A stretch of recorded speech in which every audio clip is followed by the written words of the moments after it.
Please rewind this cassette.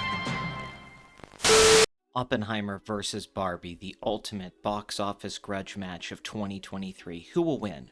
Greta Gerwig or Christopher Nolan? Let's find out.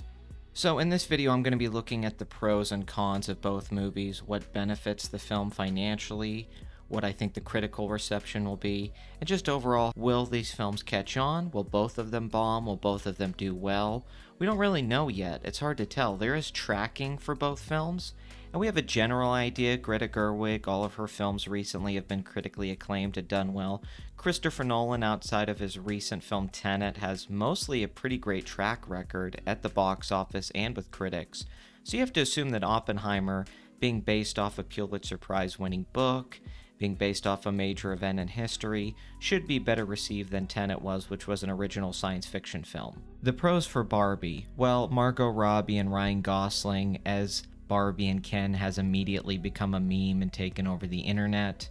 Obviously, the memes for Oppenheimer have already started as well. I do think there's going to be a meme off this year between Barbie, Oppenheimer, and Scorsese's new film, The Killers of the Flower Moon, but we'll have to wait till the end of the year to see who wins out.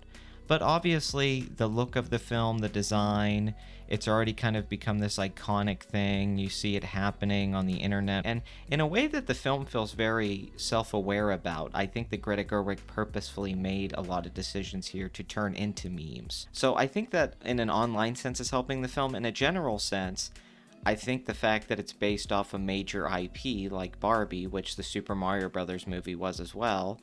Obviously, Mario kind of makes more sense as a film. I still think Barbie might be big enough around the world that this film could make $350 to $400 million. But at the same time, if the film isn't great, or maybe people think, well, that's stupid, why are you making a Barbie movie? It could also bomb. But I think a good comparison would be something like the Lego movie, where everybody was skeptical of it, and then it turned out to be this huge hit anyway. And then it was like, oh wait, Lord and Miller are talented, so they actually made a good movie. So if you're a Greta Gerwig fan, you should probably have pretty high expectations for Barbie. And I think Noah Baumbach also co-wrote the screenplay, so there's that factor. Another good thing going for Barbie is that it skews towards a female audience, which typically does come out for certain types of movies. This is the success of Twilight, 50 Shades of Grey. So I think it falls into not exactly that category, but you could see this doing well with mothers, older generations of women, and of course Zoomer girls. If this does turn into a TikTok trend, we'll obviously go see Barbie.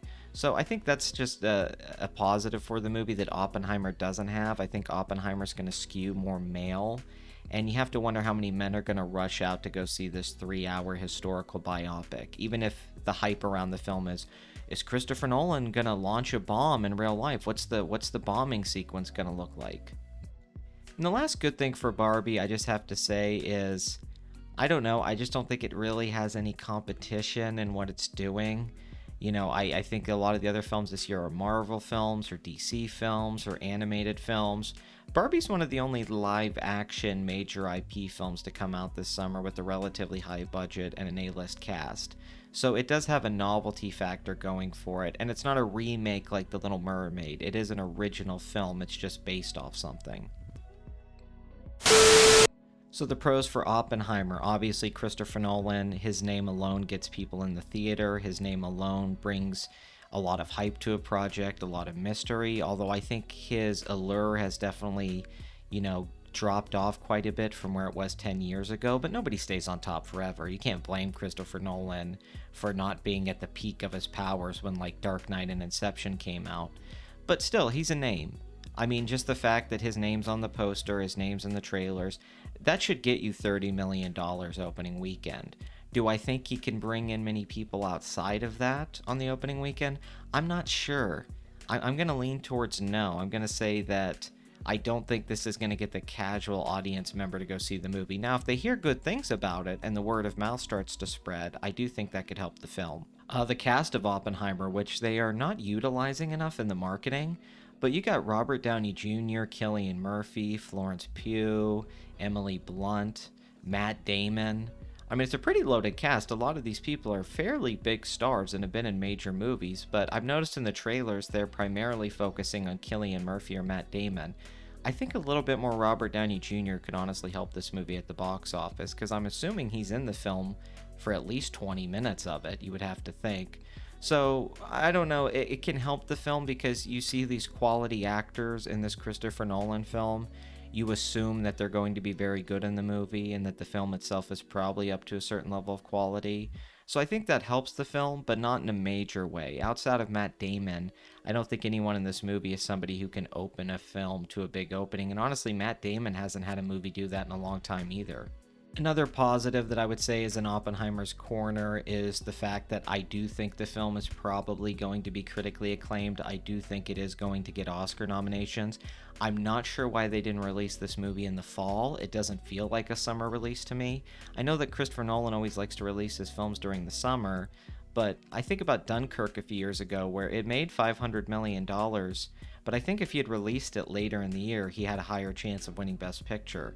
By the time the Oscars came around, I think a lot of the voters kind of just forgot about the movie. But having said that, I do think Oppenheimer is most likely going to get a Best Actor nomination, cinematography, costume design, production design, special effects, sound mixing. I do think it's going to get very well received. If it's a badly reviewed film, then this could be a disaster.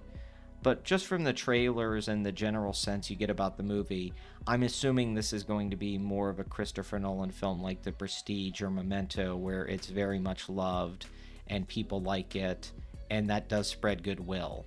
In fact, even if the film doesn't open well, I do think it could hold very well and build momentum over time, where I think Barbie's going to kind of blow its wad in its first weekend, or its first 2 to 3 weeks. I think Oppenheimer's going to be a much, no pun intended, slow burn of a film. But I also think that could work to the film's benefit. I think the fact that they're not showing too much in the trailers, that when you do go see the movie, and it could be surprisingly great, because we still don't really know much about how the movie's going to play out. We know there's black and white footage. We know that it's rated R due to some nudity and sexual content, apparently. It's going to have some swearing. But we really don't know the structure of the film. We really haven't seen any special effects of the bomb except for some abstract Terrence Malick type stuff. So there is a mystery to what Oppenheimer's going to be. And beyond that, I think when people go see the movie, if it's good, they might go see the movie again. And I do think it could be one of those movies. Because Nolan's just done this before. I'm not saying that he's going to do it every time, but he's had this happen before where he just kind of has a movie come out and then it seems like 6 months later everybody's seen it. So let's talk about the cons for both films. I would say Barbie's biggest con is just that it's a Barbie movie, so nobody really knows how that's going to do. It could either do really well, or it could just be nobody has any interest in it. Now, you would think with things like the Lego Movie and Toy Story, a lot of times when they adapt stuff that was popular with children, it does seem to do well. But at the same time, people might just think, what is this, a YouTube parody? Is this an SNL sketch? I don't know if that translates to, like, a $300 million movie. Also, the budget of the film being $100 million. I don't think that's a bad budget. Oppenheimer also cost $100 million. But it does kind of make you think, what if this film only does a $200 million worldwide? If they had spent a little bit less money, this could have been a profitable film. Where they're at now, it has to make $350 million to really be looked at as a success. So that is a factor to consider. Another problem for Barbie is that while I do like the marketing, I also think if you're not responding to the humor, you're not responding to the aesthetic of it, you find some of it cringe, even though I think some of that's intentional, it might not translate for people. I could definitely see the trailers not selling people on the movie. I don't think the trailers are bad, but at the same time, I don't think the trailers are like, wow, I gotta go see that movie. I think it's gonna have a softer opening than some are expecting. There's some people out there that think Barbie's gonna open at like $80 million, and maybe that'll happen, but I don't see it. Obviously, the cons for Oppenheimer are its runtime. It's 3 hours, and this is not John Wick 4. We've had a lot of movies lately that have been 2.5 hours to 3 hours long, so Oppenheimer's no exception, but this is Christopher Nolan's longest movie. This is longer than Interstellar and The Dark Knight Rises. I hope good things for the movie. I hope the 3 hours is necessary, but it's going to be hard to convince a lot of people to go sit and watch a 3-hour movie that has a lot of the film shot in black and white. It's a historical biopic like a Steven Spielberg film or a Clint Eastwood film. And I don't know. I don't think that 3-hour runtime is going to do it any favors. Overall, right now, if I had to guess which film is going to open better, I'm going to have to give it to Barbie. The R rating is definitely going to hurt Oppenheimer, the 3-hour runtime. Even with great reviews, the best I could see the movie opening is like over 40 million, maybe 43 to 45 million, somewhere around Interstellar numbers. It would be great if it reached Dunkirk's opening weekend of 50 million, but that film sold so much more spectacle. Barbie, on the other hand, I do think could open to $50 million, if not more. I think 60 million is even possible with Barbie. Right now, I would say more in the 50s or the higher 40s, but I do think Barbie in general is going to have the much better opening weekend. Now, does that mean Barbie wins overall? Because you have to think Barbie's going to have a bigger international pool. Barbie's probably going to do better overall. So I guess Barbie wins, but Barbie might be the winner in the moment. But as the months go on, if Oppenheimer's really critically acclaimed, people start saying it's the best movie of the year. I think, in 2024, we might look back and go, wow, Oppenheimer, that was really an event. And Barbie might sort of slip away. Unless Barbie becomes like a new classic, it becomes like an Elf or something, where people watch it on a regular rotation. But I'd be shocked if Barbie got, more than some technical Oscar nominations for production design. I don't see it performing at the same level of Oppenheimer. And the thing is, if Barbie does well, let's say 350 to 400 million, everyone will say, well, of course that movie did well. It's a Barbie movie. If Oppenheimer makes $300 million and it's a 3-hour film, about the building of the nuclear bombs, I think that alone would be more of an achievement. I think Nolan has a much harder sell than Greta Gerwig does. So if he's able to pull this off, considering the context of what the film's content is versus something like Barbie, because he could have just made a mainstream action film, a science fiction film, a IP film. He's really never done much IP stuff outside of Batman, which all of those films were huge hits.